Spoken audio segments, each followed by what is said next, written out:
और नीतीश कुमार जो दिन भर घूमते हैं, बाएं भूमिहार को रखते हैं, दाएं ब्राह्मण को रखते हैं, राष्ट्रीय अध्यक्ष भूमिहार को बनाते हैं।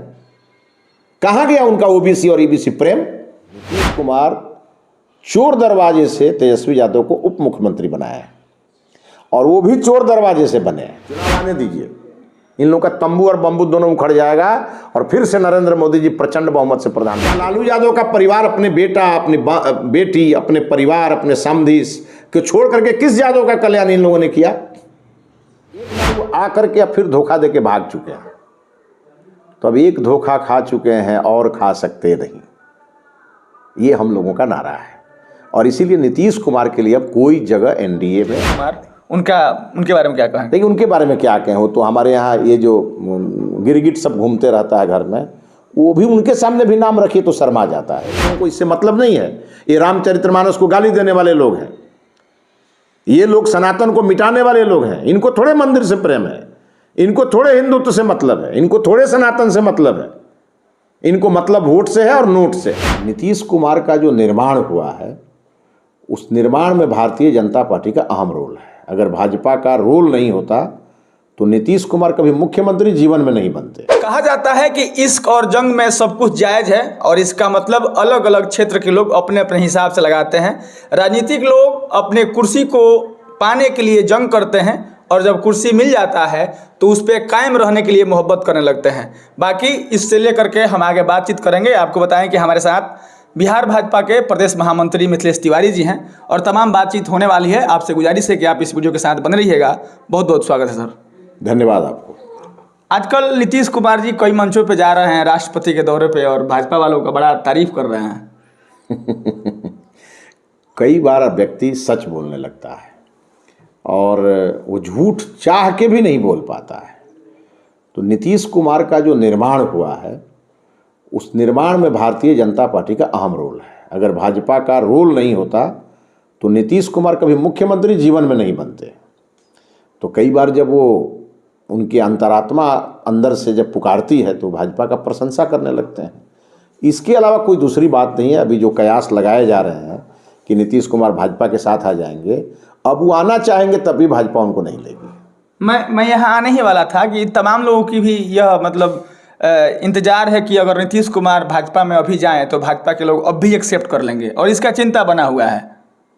देखिए, अब भारतीय जनता पार्टी इस मामले से पक चुकी है, और इसलिए पक चुकी है कि एक बार वो आकर के अब फिर धोखा देके भाग चुके हैं। तो अब एक धोखा खा चुके हैं और खा सकते नहीं, ये हम लोगों का नारा है। और इसीलिए नीतीश कुमार के लिए अब कोई जगह एनडीए में नहीं है।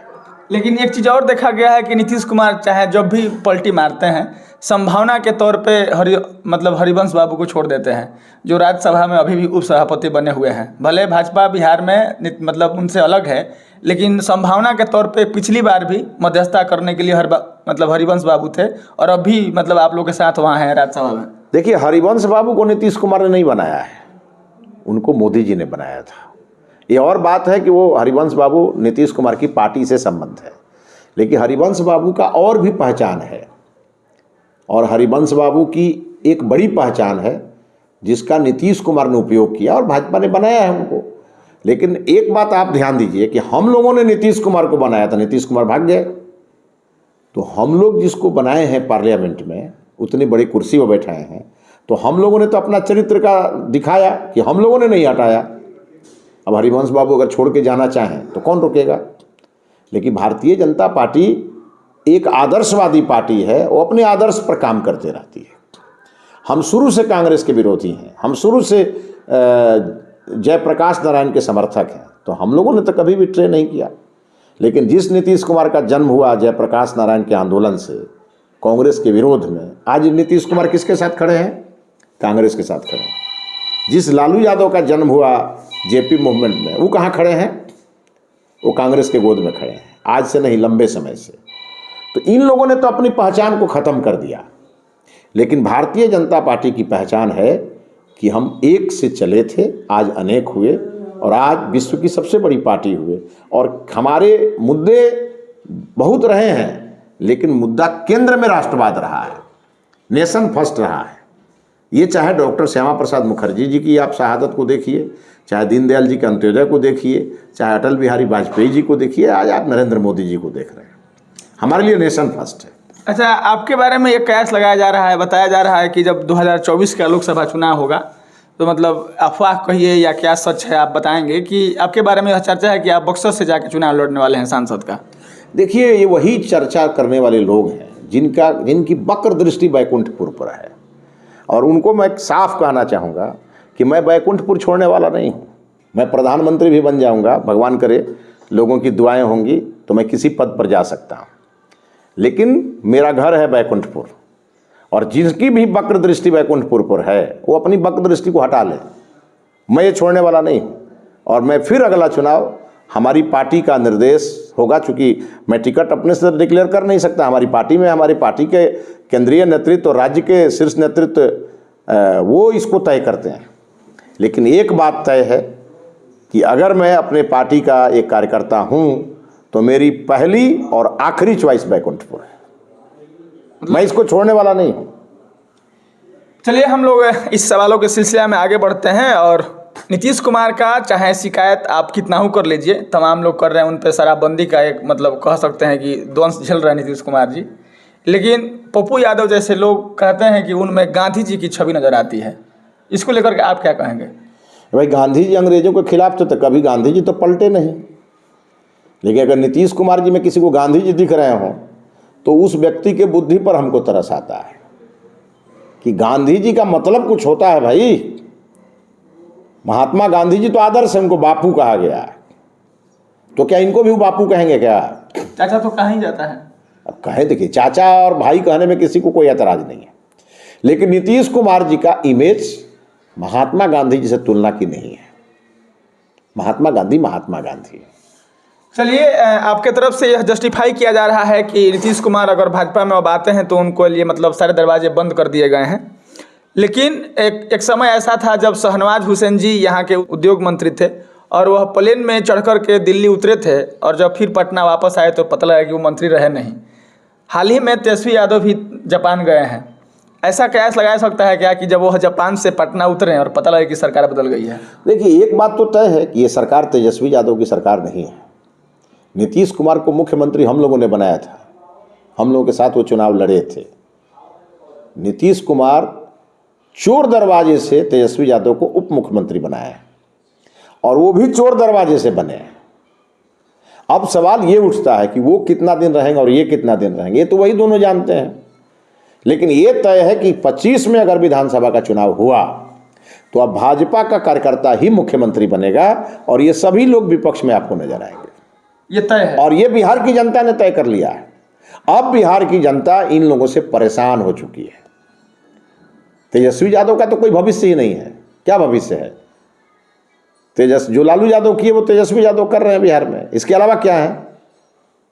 तेजस्वी यादव जी मुख्यमंत्री बनना चाहते अगर तो इंतजार करते, संघर्ष करते, लेकिन 5-5 विभाग लेकर के, वर्क्स डिपार्टमेंट रख करके, जिस विभाग में भी परसेंटेज का खेल है वो सब विभाग उन्हीं के पास है। तो अभी क्या कर रहे हैं वो, ये तो सबको मालूम है। गोपालगंज आए थे, जितना योजना हम लोगों ने तय किया था, जो थावे मंदिर का विकास है, हमारे भाजपा के मंत्री थे, जो योजना उन्होंने शुरू किया उसी योजना का आकर के, और 2-2 बार फीता काट के चले गए। और एक जो सिद्धवलिया में जो हॉस्पिटल है झंझवा ट्रामा सेंटर, ये मैं विधायक था तब हम लोगों ने भारत सरकार से बिहार में 9 ट्रामा सेंटर तय कराया था। ये गोपालगंज में उसकी बिल्डिंग बन रही है सदर अस्पताल में। ये हम ही लोगों के चीज़ को आकर के और फीता काट के चले गए। लेकिन नया चीज़ कोई तेजस्वी यादव ने अगर गोपालगंज में किया हो तो बताएं ना। एक चीज़ बताइए, गोपालगंज जिला में लगभग 72 किलोमीटर, ये सारण जिला जब खत्म होता है तो वहाँ से 72 किलोमीटर ये पूरा गंडक का किनारा है, जिसमें अकेले बैकुंठपुर 40 किलोमीटर है। हमेशा बाढ़ यहीं आती है, यही टूटता है। क्या तेजस्वी यादव जिस सरकार में उप मुख्यमंत्री हैं, और जैसा कि कहा जाता है कि वो नीतीश कुमार के उत्तराधिकारी हैं, क्या ये नहीं दिखता है कि यहाँ का बांध का पक्कीकरण होना चाहिए? ये नहीं दिखता है कि यह जिला को बाढ़ से मुक्ति मिलनी चाहिए? ये नहीं दिखता है कि यहाँ पर एक तरफ जल का प्रभाव है और एक तरफ जल का अभाव है? एक तरफ किसान का खेत जो है सो पानी के बिना सूख रहा है और एक तरफ इतनी पानी है जिसका जवाब नहीं है। क्या इसके बीच में कोई मैकेनिज्म नहीं डेवलप हो सकता था? मैं एमएलए था उस समय, मैंने लिफ्ट इरिगेशन के लिए असेंबली में इतना हल्ला किया, उसको लेकर के बहुत सारी योजनाएं बनी, वो सब योजनाएं ऐसे ही धूल फाँक रही हैं। मैं एमएलए था उस समय, हमने सारण तटबंध को पक्का करने के लिए पूरा एस्टीमेट बनवाया था। कहाँ गया ये सरकार? पिछले यहाँ आरजेडी के विधायक भी हैं और अब तेजस्वी यादव उप मुख्यमंत्री भी हैं, तो यहाँ के जो विधायक हैं वो जा कर के भागलपुर और कहाँ कहाँ का टेंडर मैनेज कर रहे हैं आजकल, आप परसेंटेज का खेल खेल रहे हैं। लेकिन यहाँ का तटबंध क्यों नहीं पक्का हो रहा है? यहाँ की सड़कें आज भी क्यों टूटी हुई हैं? एफडीआर में 30 करोड़ रुपया आया था, वो कहाँ गया? मैंने 2 एम्बुलेंस दिया था, सिद्धवलिया हॉस्पिटल को और दिघवा दुबली हॉस्पिटल को, विधायक निधि से। वो तो सरकार का पैसा था, सरकार ने उसको खरीदा, मैंने तो केवल अनुशंसा किया। केवल उस दोनों एम्बुलेंस पर मेरा नाम लिखा हुआ है, इसलिए वो दोनों एम्बुलेंस खड़ा किया गया है हॉस्पिटल में, चल नहीं रहा। क्या उस एम्बुलेंस से गरीबों की सेवा नहीं हो सकती थी? हमारे समय में जितने रोड बने इस विधानसभा में, 5 रोड का नाम बताए ना कि ये 3 साल में इन लोगों ने 5 नया रोड बनवा दिया हो। बिजली का जितना काम हम लोगों ने किया, 15 में बिजली यहाँ बात 22% थी, 17 आते आते हमने 100% विद्युतीकरण करवा दिया इस क्षेत्र का। एक राजापट्टी में पीएसएस हमने स्वीकृत कराया हुआ है अपने समय से। एक उस राजापट्टी का पीएसएस का आज तक जमीन बिहार सरकार ने नहीं दिया। ये कौन सा विकास कर रहे हैं? आए थे तेजस्वी यादव जी गोपालगंज और अपराधियों का सम्मेलन करके चले गए। जिस मंच पे बैठे थे उसके पीछे गोपालगंज जिले का सबसे बड़ा भूमाफिया बैठा हुआ था। वहां के जितने वैश्य समाज के लोग हैं सब भयाक्रांत हैं कि अब तो सीधे सीधे अपराधी मंच पर बैठ रहे हैं, अब क्या प्रशासन उन पर कार्रवाई करेगा? ये सवाल है आज के डेट में। और आज पूरा बिहार अपराधियों के भय से थर्रा रहा है और मुख्यमंत्री मेमोरीलेस हो गए हैं, उनकी याददाश्त खत्म हो गई है।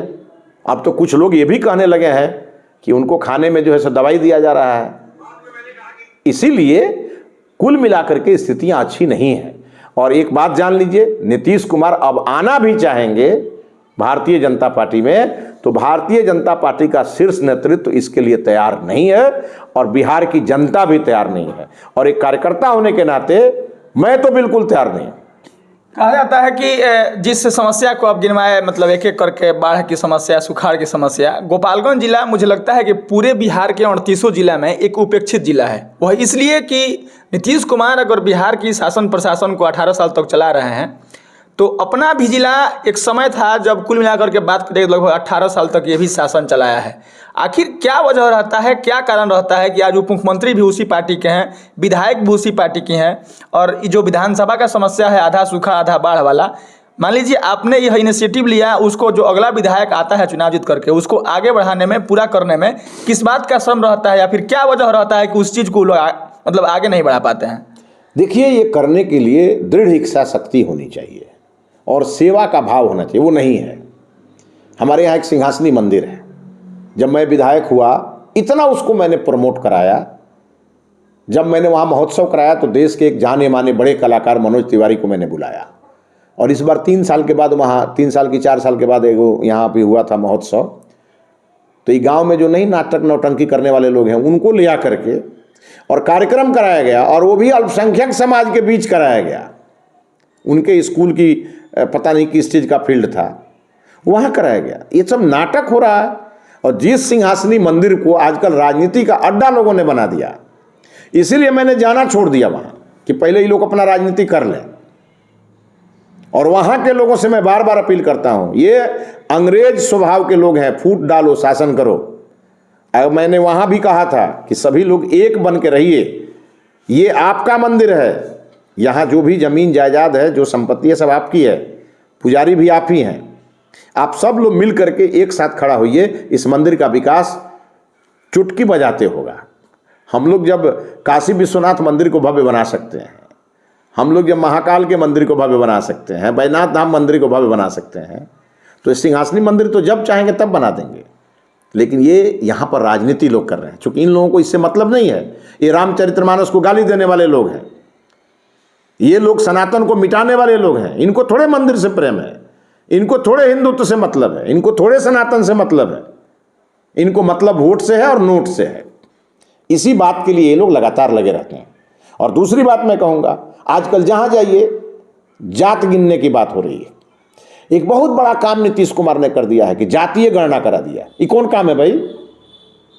बिहार से पिछले 33 साल में हर जाति के लोग पलायन किए। लगभग 4 से 5 करोड़ लोग बिहार छोड़ के चले गए और देश के विभिन्न शहरों में जाके अपना जीवन यापन कर रहे हैं। मैं पूछना चाहता हूं बिहार की सरकार और नीतीश कुमार से, क्या उनकी गणना हुई क्या?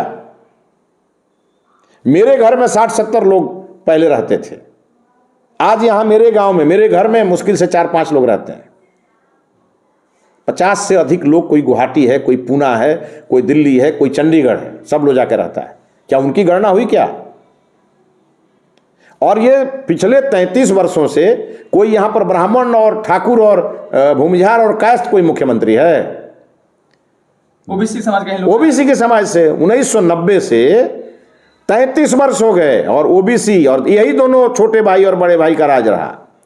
कुछ दिनों के लिए जीतनराम मांझी जी हुए थे, लेकिन कंट्रोल तो इन्हीं का था। तो ये 33 वर्षों में इन दोनों भाइयों ने मिलकर के ये बिहार को कहां पहुंचा दिया कि 4-5 करोड़ लोग बिहार छोड़ के भाग गए। लेकिन जाति जनगणना को लेकर के मैंने भाजपा के तमाम नेताओं का यह स्टैंड क्लियर हुआ, मतलब होता हुआ नहीं दिखता है। क्योंकि जब यह जाति जनगणना होना था तब आपसी सहमति से विधानसभा से यह बिल पारित हुआ था, उसके बाद नहीं, देखिए, गणना के पक्ष में हम लोग थे। हम लोगों का ये कहना था कि पहले तो लोगों की आर्थिक स्थिति को बताइए कि इस जाति के व्यक्ति में कितना % गरीबी है। मेन काम तो गरीबी उन्मूलन है ना। और क्या सवर्ण जाति के लोग गरीब नहीं हैं? बिल्कुल है। और क्या ओबीसी ईबीसी के सब अमीर हो गए क्या इन लोगों के 33 साल के राज में? आज भी मैं 5 साल विधायक रहा हूं, मैंने देखा है लोगों की स्थिति को। क्या लालू यादव का परिवार अपने बेटा, अपनी बेटी, अपने परिवार, अपने समधी को छोड़ करके किस यादव का कल्याण इन लोगों ने किया? और नीतीश कुमार जो दिन भर घूमते हैं, बाएं भूमिहार को रखते हैं, दाएं ब्राह्मण को रखते हैं, राष्ट्रीय अध्यक्ष भूमिहार को बनाते हैं। कहां गया उनका ओबीसी और ईबीसी प्रेम? लेकिन भारतीय जनता पार्टी तो ताल ठोक करके देश का प्रधानमंत्री हम लोगों ने अति पिछड़ा को बनाया, देश के राष्ट्रपति हम लोगों ने आदिवासी को बनाया, देश के उपराष्ट्रपति हम लोगों ने ओबीसी को बनाया। बिहार का भाजपा के प्रदेश अध्यक्ष सम्राट चौधरी जी हैं जो ओबीसी के बड़े नेता हैं। हमारे जो विधान परिषद के नेता प्रतिपक्ष हैं हरीश सहनी जी, वो हमारे ईबीसी हैं, अति पिछड़ा समाज के हैं। हम लोगों ने अभी झारखंड में आपने देखा होगा रघुवर दास जी अति पिछड़ा, उनको हम लोगों ने महामहिम राज्यपाल बना दिया। झारखंड में अभी हम लोगों के प्रदेश अध्यक्ष बाबूलाल मरांडी जी आदिवासी हैं, और अभी वहां हम लोगों ने नेता प्रतिपक्ष दलित समाज को बनाया। इसी गोपालगंज में जनक राम को हम लोगों ने मंत्री बनाया कि नहीं बनाया? तो इसी नाते भारतीय जनता पार्टी लगातार अति पिछड़ा, दलित, महादलित, ओबीसी, फिर आपका आदिवासी, सबके लिए काम करती है।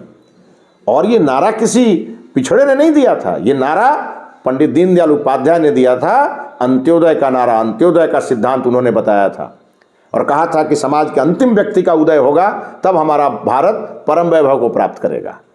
आज हमारे भारत के माननीय प्रधानमंत्री जी G20 की अध्यक्षता कर रहे हैं। आज पूरी दुनिया भारत को मान रही है। आज भारत के बच्चे जब किसी दूसरे देश में फंसते हैं और वहाँ जब लड़ाई लगती है और भारत माता का जय करके तिरंगा लेकर के निकलते हैं तो लड़ाई रुक जाती है। ये आज भारत की हैसियत है, तो इस पे गौरव होना चाहिए। तो ये सब लोग मिल करके, और ये लोग जो है सो हिंदुओं को बांट करके आपस में, और फिर से कांग्रेस पार्टी का राज लाना चाहते हैं कि फूट डालो, शासन करो, जो अंग्रेज कभी किया करते थे उसी काम में लोग लगे। और ये जातीय गणना से किसी जाति को फायदा देने वाले नहीं है। ये जातियों को, उपजातियों को बांट बांट करके, और चाहते हैं कि मोदी को कैसे हटाया जाए। और लाया किसको जाए? राहुल गांधी को। भाई आप एक चीज बताइए, आप पिछड़ों के समर्थक हैं, अति पिछड़ा के समर्थक हैं, तो राहुल गांधी को प्रधानमंत्री क्यों बनाना चाहते हैं? और आज तक नीतीश कुमार की घोषणा क्यों नहीं हुई? अगर ये प्रधानमंत्री पद पर जाने के लिए ही पागल हैं तो इनकी घोषणा होनी चाहिए थी, क्यों नहीं हो गई? नीतीश कुमार पर तब हम लोगों को भरोसा नहीं है, उन लोगों को भरोसा होगा कि कब नीतीश कुमार उधर से इधर भाग जाएंगे। कहा जाता है कि माने शिवसेना हो महाराष्ट्र में, फिर यहाँ हो या झारखंड में हो, भाजपा के साथ जो लोग भी गठबंधन में रहा है वो लंबे दिन तक रहा है, बिल्कुल अधिक दिन तक रहा है। लेकिन मिथिलेश तिवारी एक मतलब भाजपा के नेता होने के नाते जो बिहार का परिदृश्य है, वहाँ पे जातीय जनगणना कराना, जात की संख्या को मतलब गिनना, ये बेहतर है कि यहाँ के लिए शिक्षा, स्वास्थ्य और रोजगार के लिए काम करना बेहतर रहेगा। क्योंकि अब के राजनीति में तमाम युवाओं में यह ट्रेंड चल गया है, लोग एक्सेप्ट नहीं करेंगे अब जातिवाद को, क्योंकि उनको चाहिए शिक्षा, उनको चाहिए रोजगार, और वे लोग नहीं चाहते हैं कि हमारा परिवार का कोई भी छोटा भाई या बड़ा भाई जा कर के बाहर पढ़े या बाहर कमाए। तो राजनीति इस बात पे होगी या कि फिर जातिवाद पे होगी? आप एक चीज़ बताइए, ये बिहार में हर जिले में इंजीनियरिंग कॉलेज खुल गया, क्या अभी भी बिहार के लड़के बेंगलोर जा रहे हैं कि नहीं पढ़ने? बिल्डिंगें बनी है, सब जगह बिल्डिंगें बनी। वही तो मैं कह रहा हूँ, नीतीश कुमार ने केवल लिफाफा दिखाया, लिफाफा के अंदर क्या है वो नहीं बताया लोगों को। बिल्डिंग बनाया, 40%, 30%, 20% पैसा कमाया लोगों ने मिल करके, गिरोह, एक संगठित गिरोह ने पैसा लूटा सरकार के लोगों ने मिल करके, बिल्डिंग बना दिया, इंफ्रास्ट्रक्चर बना दिया, और उसके अंदर का जो इंफ्रास्ट्रक्चर है, जो टेक्निकल इंफ्रास्ट्रक्चर है, वो नदारद है। आज भी बिहार के बच्चे बेंगलोर पढ़ने जा रहे हैं, आज भी बिहार के बच्चे हैदराबाद पढ़ने जा रहे हैं, और पैसा चेन्नई जा रहे हैं, और यहाँ का पैसा दूसरे राज्य में जा रहा है। कोई शिक्षा का हब नहीं बना आज तक बिहार में। एक केंद्रीय विद्यालय बिहार में नहीं खुला क्योंकि नीतीश कुमार ने जमीन नहीं दिया। यह व्यक्ति नहीं चाहता कि नरेंद्र मोदी बिहार का विकास करें। इसीलिए अब जरूरी है कि नरेंद्र मोदी जी की सरकार जब यहाँ भी बनेगी और जब वहाँ भी रहेगी, तो ये जो डबल इंजन जिसको हम लोग कहते हैं, जब यहाँ बीजेपी का मुख्यमंत्री और वहाँ भाजपा के प्रधानमंत्री, तब बिहार देश के सबसे नंबर 1 राज्यों में शुमार होगा। लेकिन कई राजनीतिक विश्लेषक ये भी कहते हैं कि जैसे केंद्र सरकार का कोई विपक्ष नहीं है, वैसे ही बिहार सरकार का वर्तमान में विपक्ष नहीं है। 2010 से लेकर के 2023 तक लगभग 15 बहालियां बिहार में हुई है, और कोई एक भी बहाली नहीं है जो हाईकोर्ट से होकर के ना गुजरा हो। पेपर लीक हो जाता है, लेकिन विपक्ष के नाते मतलब पुरजोर तरीके से सरकार का विरोध करना यह नहीं देखा जाता है। नहीं, अभी तो हम लोगों ने पटना के सड़कों पर इतना बड़ा विरोध किया जिसमें हमारे कार्यकर्ता की जान चली गई। यही तो सब मुद्दे थे, शिक्षकों के मुद्दे थे, जो नियुक्ति नहीं हो रही है उसके मुद्दे थे, जो उप मुख्यमंत्री द्वारा झूठ बोला गया कि 10 लाख नियुक्ति पहले कैबिनेट में करेंगे, ये सारे मुद्दे थे। और उसमें इतना बड़ा आंदोलन हुआ जिसका मामला अभी तक संसद तक पहुंचा हुआ है, आपको मालूम है। तो भारतीय जनता पार्टी लोहे का चना चबवाने वाली विपक्ष है। और मैंने, आपको याद होगा, मैंने बैकुंठपुर में भ्रष्टाचार के खिलाफ और सरकार के खिलाफ मैंने महाधरना किया था। 10-15 हज़ार लोग थे उस महाधरने में। तो भाजपा कभी चुप बैठने वाली पार्टी नहीं है। और थोड़ा दिन और इंतजार करिए, ये जरा छठ पर बीत जाने दीजिए, तब आप देखिएगा इंच इंच चलना मुश्किल कर देंगे हम लोग इनका। और मैं तो बिहार के सभी आम जनता से कहना चाहूँगा, भाजपा में कोई भी अब अपर कास्ट मुख्यमंत्री के रेस में नहीं है, इसलिए इन लोगों के झांसे में न मत आइएगा आप लोग। भाजपा भी पिछड़ा, अति पिछड़ा को ही, दलित महादलित को ही आगे बढ़ा रही है। और सभी सवर्णों ने इस बात को मान लिया है, क्योंकि अब हम जाति में विभाजित होकर के बिहार का विनाश नहीं चाहते। हम चाहते हैं कि जिस प्रकार नरेंद्र मोदी जी इस देश को आगे ले जा रहे हैं, उसी प्रकार से बिहार भी आगे बढ़ना चाहिए। ये लालू यादव और नीतीश कुमार जैसे लोग ये जातियों में बांटकर फिर बिहार को रसातल में पहुंचाना चाहते हैं, और ये हम लोग नहीं होने देंगे। इसलिए बिहार की जो जनता है वो महान है, वो सबका समझती है कि कौन क्या चाहता है। और इसीलिए मैंने देखा है, मैं घूम रहा हूँ, मैं देख रहा हूँ, इन लोगों को पता ही नहीं है कि नरेंद्र मोदी जी के साथ बिहार की आज कितनी जनता है। चुनाव आने दीजिए, इन लोगों का तंबू और बम्बू दोनों उखड़ जाएगा, और फिर से नरेंद्र मोदी जी प्रचंड बहुमत से प्रधानमंत्री बनेंगे। चलिए, हम लोग इस मतलब इंटरव्यू को समाप्त करते हैं और अंत में रैपिड फायर करेंगे।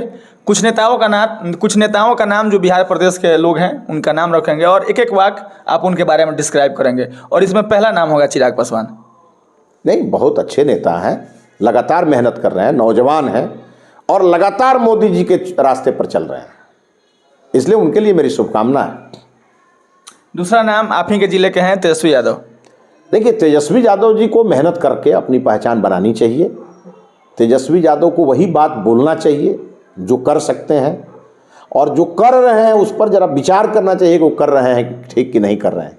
और जिस जिले से वो आते हैं थोड़ा उस जिले से कनेक्ट होना चाहिए। 17 में बाढ़ आई कहीं दिखे नहीं, 20 में बाढ़ आई कहीं दिखे नहीं, आज उप मुख्यमंत्री हैं, आते हैं पूजा करके, चलिए दिखाने के लिए भी करते हैं पूजा, और जाति गिनवाते हैं तो उनको ये भी बताना चाहिए कि उनकी पत्नी किस जाति की है। एक तरफ पूजा करते हैं, एक तरफ उनके लोग रामचरितमानस में बोलते हैं। हाँ, उनके लोग वो बुलवाते हैं रामचरितमानस के खिलाफ। ये सब खेल है, ये आंख में धूल झोंकते हैं लोग। बहरहाल जाति की दुकान उनकी चल रही है, और भगवान करे कि उनकी जाति के लोगों को बहुत जल्दी समझ में आ जाए कि वो किसके साथ खड़े हैं। उनके बड़े भाई तेज प्रताप यादव, वो तो कृष्ण की लीला करते रहते हैं, उनको करने दीजिए। उसके बाद अगर हम आगे बढ़े तो बिहार के अभी जो मुखिया हैं नीतीश कुमार, उनके बारे में क्या कहें? देखिए उनके बारे में क्या कहें, वो तो हमारे यहाँ ये जो गिरगिट सब घूमते रहता है घर में, वो भी उनके सामने भी नाम रखिए तो शर्मा जाता है एक बार। उनके बारे में क्या कहें। चलिए उसके बाद से आते हैं, एक मनीष कश्यप नाम का कोई लड़का था, यूट्यूबर, अभी बंद है, उनके बारे में। देखिए उस बेचारे ने तो बिहार की बात उठाई, और उनके साथ मेरी सहानुभूति है, हमेशा से है और अभी भी है। अंतिम उनके साथ गलत हुआ, बिहार की सरकार नीतीश कुमार और लालू यादव की सरकार ने उनको बंद किया, और उन्हीं को नहीं बंद किया, ऐसे बहुत सारे नौजवानों के खिलाफ। इसी गोपालगंज जिले के विपुल चौबे आपको याद होगा, जिनको इन लोगों ने छपरा में ले जाकर के जेल में बंद कराया था। तो ये सब नौजवान विरोधी है। किसी भी नौजुवक जिसमें क्षमता है कुछ करने की, उसके विरोध में रहते हैं, और उन पर गलत केस करके ये लोग फंसाते रहते हैं। अंतिम नाम सम्राट चौधरी। सम्राट चौधरी बिहार के भविष्य हैं, भारतीय जनता पार्टी के उम्मीदों के सम्राट हैं, और सम्राट चौधरी जी मजबूती से भारतीय जनता पार्टी को आगे लेके जा रहे हैं। और सम्राट चौधरी जी के साथ और भारतीय जनता पार्टी के साथ बिहार की 9 करोड़ जनता आज खड़ी है। चलिए, हमारे साथ बिहार प्रदेश के भाजपा के महामंत्री थे मिथिलेश तिवारी जी। और एक चीज़ मैं आपसे बता दूं कि बिहार से लगभग प्रत्येक वर्ष लगभग 9 अरब रुपया पढ़ने के नाम पे बाहर जाता है। और लगभग आपको यह भी बता दें कि बिहार से लगभग 5 करोड़ के आसपास मजदूर जो हैं बाहर के अन्य राज्यों में काम करते हैं। और इसमें से गोपालगंज, सिवान, ये 2 जिला ऐसे हैं जिसके अधिक मजदूर विदेशों में काम करते हैं। बिहार की पिछली 30-35 साल की यह व्यथा रही है कि आदमी पढ़ने के लिए भी बाहर जाता है, कमाने के लिए भी बाहर जाता है, और वहीं छठ पर्व, दिवाली, होली में लोग ठुसा करके ट्रेन में आते हैं। यह बिहार की दशा है। बाकी हमारी इस इंटरव्यू को लेकर के, हमारी इस बातचीत को लेकर के आपकी प्रतिक्रियाएं अपेक्षित हैं। मिलेंगे फिर किसी नए वीडियो में, तब तक धन्यवाद।